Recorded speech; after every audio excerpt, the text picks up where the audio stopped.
Olá, sejam muito bem-vindos a mais um episódio do nosso podcast. Estou novamente aqui com meus amigos Sérgio e Ivan, e hoje nós vamos falar de um tema muito específico, mas extremamente importante. Em inglês, ele tem dois nomes diferentes, né? Ele pode ser chamado de backwash effect ou washback effect, que seria uma tradução que nós vimos em alguns artigos como o efeito retroativo.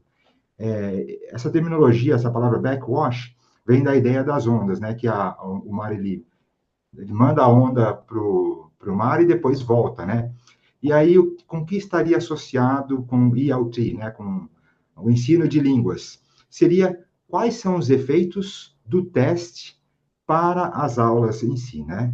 E isso é algo tão importante. Aqui no Brasil nós temos um caso clássico, que são os famosos cursinhos. Você vê que um curso inteiro ele é montado baseado no teste, porque você vai prestar os vestibulares, que é o molde que nós temos no Brasil, e aí um curso é totalmente, todas as atividades de biologia, geografia, matemática, totalmente voltada para o teste, né? Então a gente já consegue medir um pouco do impacto, né, do backwash effect, por exemplo, no vestibular. E hoje nós vamos falar um pouco dele no mundo dos professores, né? No mundo do ensino de idiomas. E para começar, Sérgio, gostaria de saber de você, agora trazendo para ELT, alguns exemplos positivos que o aplicar testes, ou o teste do final do semestre, ou qualquer teste que nós damos para os alunos, possam ter na sala de aula. Legal, Du. Eu acho que eu gostaria de começar com o exemplo que você mencionou, usando o vestibular, porque eu acho que é um exemplo realmente clássico, né, de você fazer, né, considerar, por exemplo, né, o impacto que o teste pode ter no programa, né, no sílabus ou no currículo do curso. É, e como você bem falou, esse impacto ele pode ser positivo ou ele pode ser negativo. Então, quando a gente pensa, por exemplo, no efeito do washback, não dá para falar se ele é só positivo ou negativo, porque ele pode ser os dois, dependendo de várias circunstâncias. E a circunstância que eu gostaria de focar é a motivação. Porque, por exemplo, no caso do vestibular, né, eu sei que não é IELT, mas no caso do vestibular, que eu acho que é um dos melhores exemplos. Se os alunos eles veem o teste como algo importante e eles percebem que o currículo foi adaptado para que eles consigam desenvolver as habilidades que eles precisam para passar no teste, e eles veem relevância e importância no teste, consequentemente, isso vai motivá-los a estudar mais. Então, assim, o impacto vai ser positivo. Eu imagino, por exemplo, uma pessoa que deve estar fazendo um curso de vestibular porque ela realmente ela quer passar em determinada universidade e ela só vai passar através do exame. Quando ela está fazendo o curso de vestibular, que ela percebe que todo o curso foi moldado, né, para ajudar ela a passar no exame e ela vê uma importância muito grande naquilo, consequentemente, isso tende a motivá-la a estudar mais. Então, esse é um exemplo positivo. Eu diria também agora, rapidamente, no campo de IoT, se você, por exemplo, está trabalhando numa escola, né? Ou você estuda numa escola em que você percebe que a parte de instrução de língua é muito focada, por exemplo, em itens isolados, muita estrutura gramatical ou vocabulário, e você não vê, por exemplo, um uso comunicativo para a língua, e aí vamos supor que essa escola ela faça uma parceria com uma empresa, com uma third party, né? Que vai ter um teste no final. E nesse teste vai testar a habilidade comunicativa dos alunos. Consequentemente, essa escola vai ter que fazer adaptações no currículo para que atividades comunicativas sejam inseridas. Eu acho também isso pode ser um ponto positivo, porque esses alunos que até então estavam focando mais em uma coisa mais estruturalista, né? Vão ter oportunidade agora de desenvolver a parte mais comunicativa, porque eventualmente isso vai ser testado no final. Então, esses são alguns exemplos onde o washback pode ser positivo. Muito bem. Ivan, o que você tem a dizer sobre esses efeitos positivos, né? Porque o que normalmente ocorre, Ivan, nós, quando estamos nos desenvolvendo como professores de inglês, nós queremos saber como ser melhores professores, no sentido de montar uma boa aula, vou trabalhar com vocabulário, vou trabalhar com gramática, com pronúncia, o que eu vou trabalhar na sala de aula, e nós pensamos em vários aspectos do nosso, como montar o curso, que material usar, material autêntico ou não, e tudo mais. Só que normalmente nós não temos uma parte do nosso treinamento para testes, né? Como é que nós podemos trabalhar com os testes e quais os efeitos dos testes na sala de aula? O que você vê de positivo sobre a ligação de testes com a sala de aula? Eu acredito que os testes, principalmente aqui no nosso país, não vou nem falar que é só o Brasil, mas em muitos sistemas educacionais, o teste é meio que é de praxe. É necessário um teste. O professor tem na cabeça que é necessário a aplicação de um teste. Ok, até não vejo grandes dificuldades nisso. Ah, o que vale a pena, através dessa consciência que a gente está trazendo hoje, é o que estamos pedindo, o que estamos é, colocando para que os nossos alunos estudem para esse teste. Então, a provocação aqui é fazer testes que sejam relevantes para a vida do aluno, fazer testes que sejam relevantes exatamente para atingir um objetivo. Se o nosso teste está desalinhado com o nosso objetivo, alguma coisa não está funcionando no processo. Isso pode ser, pode trazer algum tipo de, talvez não dano, mas com certeza algum atraso em muita coisa. Então, eu diria que ok, uma maneira de encararmos é isso. Ok, o professor dá testes, então que esses testes, que essa provocação seja nesse sentido, de ver como que esses testes são alinhados com nossos goals, ponto final. Mas na educação internacional, a gente vê muita coisa acontecendo. Existem cursos também para o que eu diria assim, para testes de de alto impacto, né? Como a gente como o Sérgio bem explicou, o backwash é esse efeito ou essa influência, né? Então tem alguns testes na educação internacional que têm alto efeito, alto, influência alta, como por exemplo IELTS, TOEFL. Tem pessoas que passam meses estudando para nesses testes para ser aceitos numa universidade. Eles precisam comprovar um nível de idiomas, né? Então, nesse caso, a gente vê uma necessidade de que o curso seja muito bem amarrado para que essa pessoa tenha condições, tenha os skills suficientes para depois finalizar o processo com a entrada na universidade. Por outro lado, a gente vê outras vertentes onde os testes estão sendo abandonados, onde se trabalha mais na questão de projeto. Hoje em dia, até mencionei um pouco antes da nossa conversa, hoje em dia, se você vai fazer um MBA nos Estados Unidos, que é um líder nessa parte de educação corporativa, não se espera que você faça um teste de tes- olhando A, B ou C. Espera-se que você produza um projeto que esteja alinhado com a sua vida, com a sua carreira, alguma coisa que possa alavancar a sua empresa atual, ou seja, uma coisa bem hands-on, bem nada abstrato, totalmente sólido e com utilidade imediata, né? Então, pode ser que isso venha a ser uma tendência. As universidades, embora você tenha que comprovar nível de proficiência na língua, quando você vai fazer uma universidade no exterior, não é necessário que você faça um vestibular, por exemplo. Isso eu estou falando Inglaterra e Estados Unidos, eu sei que em outros países pode ser diferente, mas é muito mais voltado pelo seu mérito curricular, né? Então, tem muita coisa que pode ser pensado, mas eu acho que a provocação subjacente aqui é que nós precisamos, se decidirmos usar a questão de testes, que esses testes estejam muito alinhados com o que nós temos de objetivo para aqueles alunos, né? Então, vale muito questionar qual é o objetivo final que a gente está visualizando para a nossa turma. Legal, Ivan, fazendo um gancho que você está falando aí dos testes, eu gostaria de trabalhar com 3 pontos positivos que eu acho interessante. Primeiro, que nós pensamos no teste sempre, no final do curso. Nós podemos usar o teste como uma revisão, especialmente de vocabulário, de estruturas que você tem que ver várias vezes aquela palavra, aquela estrutura para você guardar. Então, essas revisões durante o semestre, que não precisa ser chamado de prova, você muda o nome de prova para revisão. você ajudaria muito seus alunos a forçosamente terem uma revisão daquela matéria, que é muito bom, né? Isso seria o ponto número um, usar os testes como um instrumento de revisão de vocabulário, das coisas bem específico de um ponto que você acha importante, trabalhar com essa parte. Número dois, vários alunos, eles não conseguem ter a percepção do quanto eles estão evoluindo na língua.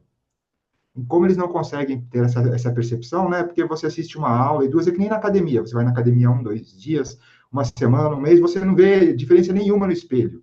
Vai demorar um pouco para que você consiga ver. Só que na hora que você tem os resultados, eles são perceptíveis, eles demoram um tempo.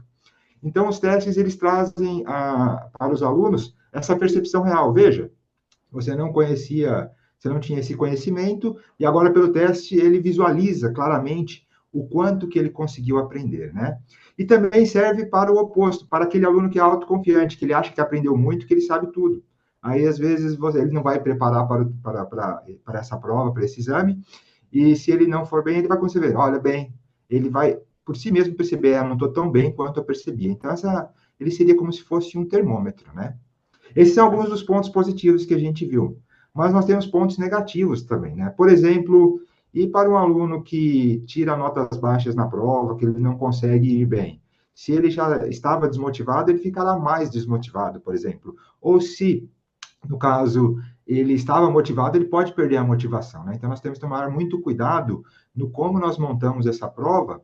E uma questão, um termo usado em LT, que é face validity, que é você dar para os alunos uma prova de algo que faça sentido para eles. Ele olha essa prova e fala, não, isso aqui faz sentido para mim e é algo que eu devo melhorar. Que às vezes você testa alguma coisa que o aluno ele nem acha interessante. Então, vamos começar a debater um pouco agora dos pontos negativos. Sérgio, o que você tem a nos dizer sobre efeitos negativos de backwash effect? O que eu acho, um dos efeitos que eu acho mais óbvio, né? Então, só para recapitular, né? Quando a gente fala de washback, a gente está falando, né, de ensinar para o teste, né? Isso pode ser positivo ou pode ser negativo, a gente já falou dos positivos. Eu vejo um negativo, assim, que eu acho, assim, que é um dos mais fáceis de perceber, é quando, por exemplo, você ajusta o seu currículo, né, para uma determinada prova que os alunos vão fazer, é importante que eles façam aquela prova, e vamos supor que aquela prova, ela teste, assim, é, uma grande quantidade de testes que sejam, assim, multiple choice. Então, aquela coisa de você ter três ou quatro opções, e você tem que escolher uma delas que é a correta. Se isso vai ser testado na prova, consequentemente, é uma grande probabilidade de que no currículo vários testes e vários exercícios sejam focados também em testes que tenham essa coisa da múltipla escolha. O que acontece? Se você foca muito nisso, porque você sabe que os alunos vão encontrar isso na prova, você corre o risco de negligenciar outros aspectos. Então, por exemplo, em vez de ajudar os alunos a desenvolverem a capacidade de ouvir, a capacidade de falar, você passa muito tempo focado naquilo que você sabe que vai ser testado na prova. Como a gente passa, a gente tem que priorizar certas coisas na sala de aula, e você acaba priorizando aquilo que vai ser necessário para que os alunos tenham um bom rendimento, uma boa, eu ia falar score, um bom resultado na prova, você corre o risco de negligenciar outras coisas que são, às vezes, tão importantes ou ainda mais importantes do que aquilo que vai ser testado. Então, eu acho que isso tem que ser levado em consideração. Os pontos positivos a gente já falou, ele pode ter um impacto positivo, porque ele pode até trazer coisas para o currículo que vão para a prova, que vão ajudar os alunos para a vida, mas pode também ter esse efeito negativo, em que vai ser colocado muita ênfase em algo que é importante para o teste, mas que tenha pouca relevância para a vida. Perfeito, Sérgio. E você, Ivan? O que você vê de negativo? Eu vou só complementar o que o Sérgio disse. Eu acho que quando você vê um teste, veja, nós todos aqui fizemos FCIs antigos, né? FCIs, CAIs e CPIs da vida. Quando você vê um teste apenas como uma barreira a ser passada, um inimigo a ser batido, é muito pobre a visão. E eu acho que isso talvez seja o negativo dos testes. Veja quanto que nós crescemos como profissionais, como falantes do idioma, ao estudarmos para esses exames. Então, eu acho que a questão lógico, o professor tem essa preocupação de fazer testes alinhados com a realidade, mas o aluno tem que ver o que tem além daquilo, né? Eu poucas vezes eu aprendi tanto inglês quanto os períodos em que me fechei para estudar para SPI, por exemplo. E por quê? Porque eu via que aquilo não era só um teste. O teste era um dia, mas tudo o demais, tudo que foi estudado, me acompanharia para o restante da vida, né? Então, eu acho que essa visão pode fazer com que uma coisa que seja extremamente comprometedora no sentido de você tem que se comprometer, você tem que estudar, você tem que passar, e não necessariamente uma coisa mais agradável do mundo, mas pode trazer resultados espetaculares na sua vida, porque você vai aprender muito em relativamente pouco tempo. Às vezes você se fecha 6 meses para estudar para um teste. E você aprende demais aqueles 6 meses. Aí você vai, você faz a prova, você passa, tem lá o seu CPI, hoje mudou o nome, né? O C2, mas e aquilo é só um detalhe. O mais importante é todo o universo que você adquiriu de língua, né? Então, eu acho que a gente consegue amenizar qualquer efeito negativo se tiver essa visão mais a longo prazo dos estudos para um teste, né? Legal, Ah, muito Ivan. legal, Ivan. Queria fazer Pode um falar, comentário Sérgio. aqui, baseado no que o Ivan falou. Eu achei bem legal o Ivan ter trazido isso da perspectiva do aluno, né? O Ivan olhando para o teste como pensando, né? Colocando no papel de aluno, porque a gente já foi aluno, né? A gente ainda é aluno, mas, né? Mas pensando no papel do aluno. Eu fiquei pensando no que o Ivan falou e no que você falou também, e eu fiquei pensando agora da perspectiva do professor, né? Porque eu vejo assim muita preocupação em como testar, no como. E no quando, assim, em qual momento, né? Você mencionou anteriormente a questão do durante o processo, né? Porque eu também posso ter, por exemplo, um teste que vai ser no final do processo, né? Mas durante o processo vai ajudar com que eu tome certas decisões. O que eu acho que a gente também pode mencionar aqui, que eu acho interessante para quem está ouvindo, é que é tão importante quanto como você vai testar é o que você vai fazer com a informação que você vai coletar através do teste. Porque eu percebo assim, às vezes, você dá o exame, você usa a prova, os alunos fazem. Muito bem, você escolheu, tem uma diversidade de maneiras que eu posso usar para testar um aluno. Pode ser um quiz, pode ser através da observação. Então, o como, naturalmente, é importante. Mas uma vez que você obteve determinados dados através daquele teste, ou daquele exame, daquela avaliação, como que aquilo vai ter um impacto no que vai acontecer depois disso, né? Depois daquele ponto? Como que eu vou ajustar, por exemplo, o meu curso para que a informação que eu obtive através do teste tenha um impacto depois nos alunos? Então, eu acho legal a gente também mencionar isso, né? Uma vez que eu faço um teste, que eu faço um exame, a importância de depois pensar, né? Como isso agora vai impactar o restante das aulas, o restante do curso. Perfeito, Sérgio. E pensando na perspectiva do aluno, normalmente quando nós falamos de provas, eles ficam bem ansiosos, nervosos, apreensivos. Aí a grande pergunta é: como nós, professores, podemos reduzir essa ansiedade dos nossos alunos, né? Normalmente nós só falamos frases apaziguadoras. Não, não, vai dar tudo certo, não, fica tranquilo. Se estudar, não tem erro, é só você ler o material, né? Nós podemos ter essa visão mais humanística de perguntar, mas por que te deixa apreensivo? Você acha que você não tem o conhecimento ou qualquer prova de qualquer coisa te deixa nervoso? E por que isso? E começar a tentar trabalhar um pouco essa parte da ansiedade com os alunos, né? Um segundo ponto negativo é que normalmente os testes, quando nós vemos o teste padrão que nós temos nos livros, eles não trabalham as 4 habilidades, né? Então, você repensar como professor em moldar a sua prova para que você trabalhe as 4 habilidades, né?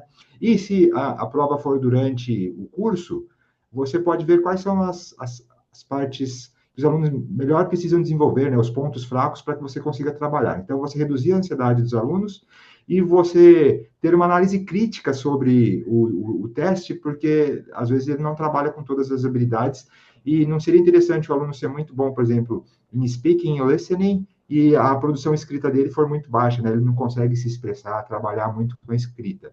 Então, nós trabalharmos esse ponto. E um último ponto que nós podemos trabalhar também, que normalmente os alunos veem como negativo no teste, é justamente a parte reflexiva depois do teste. Ah, você fez o teste, se você tirou 6, 8, tá? O que isso significa? O que você pode fazer para melhorar? Você ter essa conversa com o aluno, para que assim como você hoje em dia você não entrega mais só a correção de uma escrita, você só marca o que está errado e dá para o aluno ali, né? E aí o aluno lê e guarda aquilo, não serviu para nada. o que que eu vou trazer disso, né? O que que eu vou trazer de positivo de um teste que foi algo, às vezes, não tão positivo para o aluno? Ele tirou um 4, 5, 6, o que que ele precisa fazer para melhorar? Então, esses pontos são pontos que são negativos, mas se bem trabalhados pelo professor, você consegue reverter é, o ponto negativo. Então, para terminar, Sérgio, suas considerações finais sobre backwash effect. Bom, eu acho que de tudo que a gente falou é legal a gente, de novo, enfatizar, né, de que o washback pode ser positivo, pode ser negativo. Então, assim, não é aquela história de demonizar o washback, porque ele pode realmente ter um impacto positivo. Então, a questão realmente é analisar e ver como que esse ensino para o teste pode ser benéfico ou pode ser, eu ia falar detrimento, tô com o inglês na cabeça, ou pode afetar os alunos no final. E aí já acaba fazendo aquela conexão com o que o Ivan falou do ponto da relevância, né? Eu acho que é sempre bom pensar nesse aspecto. Eu sei que tem professores que não têm escolha, né? É legal a gente mencionar isso também, né? Que eles trabalham num sistema fechado, em que, por exemplo, eles têm que realmente ensinar determinadas coisas, porque aquilo vai ser testado no exame, e eles não têm muita liberdade em termos de escolha do que colocar de conteúdo no currículo. Mas para quem tem essa liberdade, tem essa flexibilidade de poder estar alinhando, né, o currículo com as expectativas do aluno, com as necessidades e deixar isso mais relevante, eu acho super importante levar isso em consideração na hora de elaborar uma prova que realmente vai refletir isso. Muito bem, e você, Ivan? Considerações finais. Só aquilo que já foi falado, lembrar que é uma coisa multifocal, no sentido de é um jeito do aluno olhar, um jeito do professor olhar, e eu vou reforçar a necessidade do aluno olhar para aquela oportunidade como uma oportunidade de crescer como um todo e não apenas como crescer para responder A, B ou C numa prova, né? Melhorar as habilidades dele para a vida. Acho que é tudo um mindset que deve ser implementado por parte do aluno, nesse caso. Muito bem. Um ponto que eu gostaria de falar antes das minhas considerações finais é o seguinte: às vezes, para o professor, que o Sérgio muito bem lembrou, né? Se você trabalha numa escola, você já tem o exame pronto e tal, você não tem muito como mexer ali, né? Mas aí eu falo para o professor que vai usar nas suas aulas o teste como uma ferramenta de apoio de aprendizagem, né? Um outro ponto você ensinou, vamos para algo bem específico, present perfect. Você coloca uma opção, uma frase lá, né? Uma sentença para o aluno analisar, e depois você já vai para outro assunto. Isso seria o suficiente para você realmente analisar se ele já aprendeu ou não aprendeu aquilo, né? Então, nós pensarmos um pouco de o quanto do tópico que eu estou trabalhando eu tenho que colocar no teste para que realmente faça sentido e eu consiga avaliar se ele aprendeu ou não. Então, isso é um ponto muito importante. E agora, para as considerações finais, né, apesar de termos os pontos positivos e negativos, eu acho que a nossa função como professor é tentar extrapolar a aprendizagem de inglês, ensinar o aluno, pegar essa oportunidade para ensinar o aluno a ser um aprendiz para a vida toda, né? Porque a vida inteira nós vamos aprender. E pelo treinamento para os testes, tem três pontos principais que eu acho que, ao trabalhar isso com o aluno, você vai ajudar ele tanto na sala de aula quanto para a vida, que seria, primeiro, a desenvolver a habilidade realmente de estudar para testes, né? Que é uma coisa que você tem que fazer, ou para ter conhecimentos novos que você vai ser testado na vida. Às vezes você não é testado num papel, mas você vai precisar, para o dia a dia, saber como montar, como fazer aquelas coisas. Então, essa é a primeira, né? O desenvolvimento de habilidades. Segundo, time management. Você conseguir trabalhar com a restrição de tempo, porque até na vida real você não tem todo o tempo do mundo para fazer as coisas. Então você tem que também começar a trabalhar, assim como no teste você tem um tempo, você começar a conseguir associar sua aprendizagem e colocar em prática dentro de um tempo específico. E o último ponto seria a autodisciplina, que faz você sempre estar estudando, porque você vai ter as provas, as coisas, e você consegue ter essa regularidade. Então, o desenvolvimento de habilidades, o controle do tempo e também a disciplina necessária para os estudos. São pontos que você vai usar tanto na sala de aula para a aprendizagem do inglês, quanto para a vida. Então é isso, pessoal. Espero que vocês tenham gostado desse episódio, né? E que gostaria muito de saber de vocês. Como é que vocês usam os testes? Qual a visão que vocês têm de testes? E se vocês já pensaram em usar o teste, não somente como um ponto final do semestre do curso, mas como uma ferramenta de apoio para a aprendizagem e evolução dos alunos na sala de aula. Até mais. Muito obrigado, Ivan. Muito obrigado, Sérgio. Um abraço, gente. Até mais. Abração, até mais.